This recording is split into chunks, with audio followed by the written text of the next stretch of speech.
cardiovascular system or the circulatory system is the transportation system of the body. It consists of majorly three structures, that is the heart, blood vessels and blood. Heart is a muscular organ. The function of the heart is to pump blood and move nutrients through the blood vessels to provide nutrition and remove metabolic waste from the body.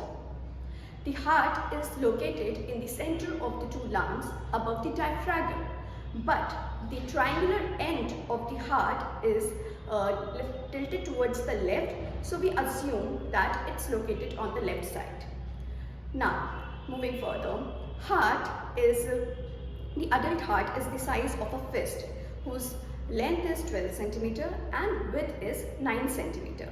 It is covered by a double membrane covering called pericardium, which has pericardial fluid, which protects the heart from mechanical injuries and also prevent the friction during heartbeats.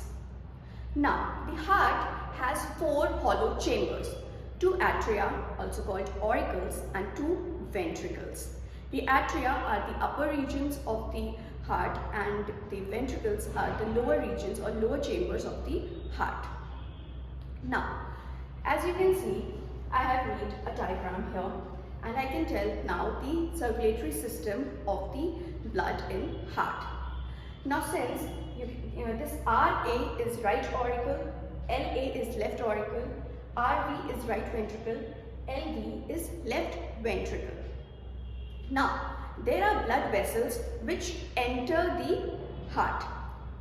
They are superior vena cava and inferior vena cava.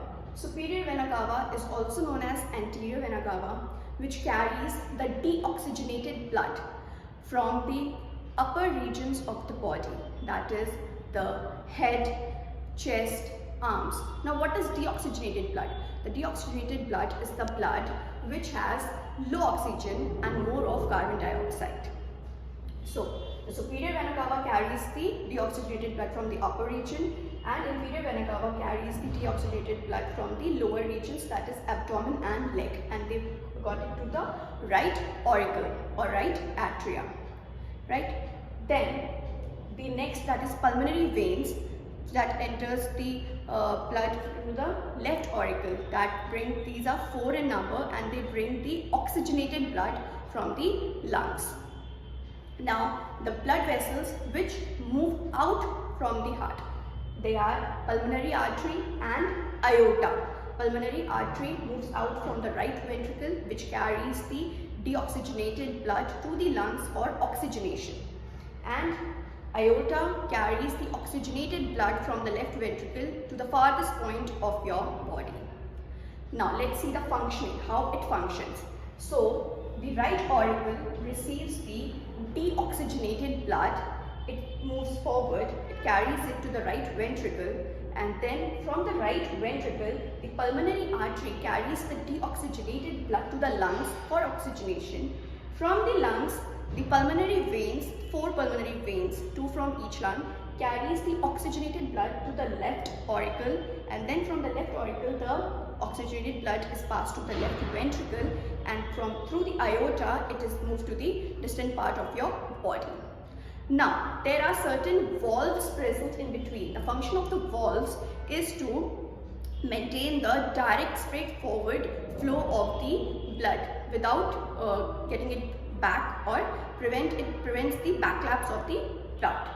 So, between the right auricle and right ventricle, we have the valve which is known as tricuspid valve, right? Tricuspid because it has three flaps. Then between the right ventricle and pulmonary artery, we have pulmonary semilunar valve here. And now between the left auricle and left ventricle, we have bicuspid valve, which is also known as mitral valve. And then between the left ventricle and aorta, we have aortic semilunar valves. These valves play a major role since they prevent the backflow of the blood and they help the blood to move in a straightforward direction. So this is basically what we study in the circulatory system. Thank you.